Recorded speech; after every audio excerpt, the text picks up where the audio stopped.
Thank you, Chair. Good afternoon to you both. Commissioner, I'm going to come to you. Be quick because the time is short, okay? Okay. I'm currently submitting an amendment to the Police and Crime Bill regarding recording of police officer and staff suicide. Three things to say. Do you have sufficient resources to record this? Do you record this? And if you don't, why not? The numbers are so small. We don't have a particular category, but we would have the data available in our sort of human resources system. So I don't see that as an onerous burden. I think officer and staff welfare, with the trauma that they carry, what they're involved with, the PTSD can build, is important. We put a lot of resources into how we support officers who are assaulted, officers who are dealing with trauma on a regular basis. We talked about sexual exploitation earlier. People wading through these traumatic cases day after day can really affect people. We have a more mature culture than the police service I joined 37 years ago, but you'll see a reference in our second phase of New Met London 2 in terms of looking again at what more we can do in terms of officer wellbeing and support. With all what you've just said, firstly, how would you know the numbers are so small if you don't record them? And with what you've just said, don't you believe you should record them? So we record them. We've got our employment. They're recording the organisation. The reason I know they're small is a matter like that, a member of staff or a police officer committing suicide, I get told about. It's the sort of thing that is sufficiently notable that the senior people in the organisation get told about it. We don't have somebody commit suicide and nobody notices. It happens, and so they are small. They are very, very small numbers. I don't have a number I can. I'm not asking you for a number. That wouldn't be fair. But what I am going to ask you to do is speak to the police fed, because they're very firmly under the impression that you do not record these things. So I'll just leave that with you, something that you can deal with. I want to quickly flip to something else. I understand that officer confidence in using their powers has been declining recently. Are you receiving sufficient political backing from the mayor to properly support your officers? I've spoken to a lot of officers off the record, and some have given me pretty horrific stories where they're having to make a decision about their career or using the powers they have, you know, the preservation of the career. Are you receiving some of these things? Your surveys would suggest that it's true.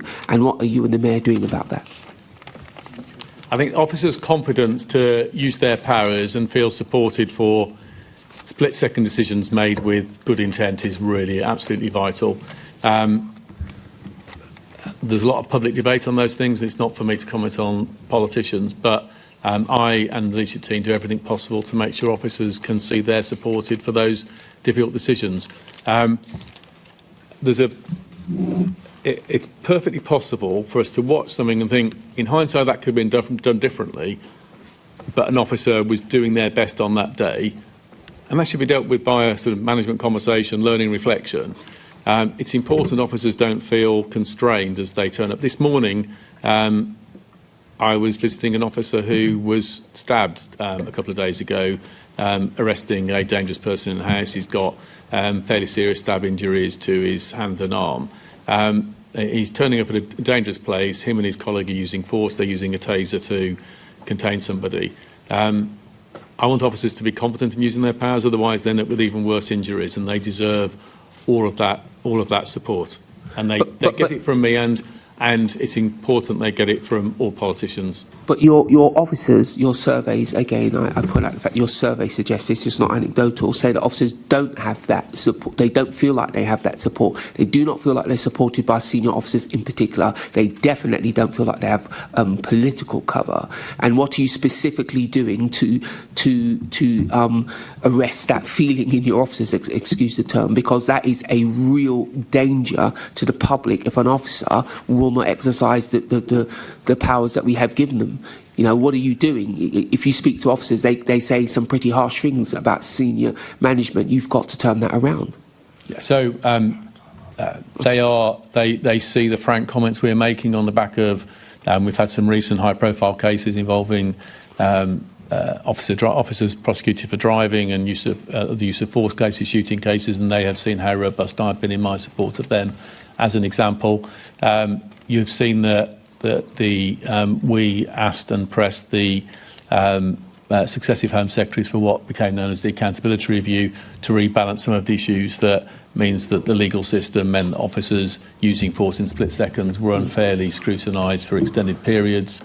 We've recently had the case of Whiskey 80, who is finally free from the misconduct process 10 years after he shot and killed a potentially armed criminal a decade ago. I've run out of time. So I've been fighting for changes to the law, and officers can see that. I've run out of time, but we will turn to Whiskey 80 and November X-ray 121 as well. Mayor, I'll write to you. You got off on this one. Thank you, Chair.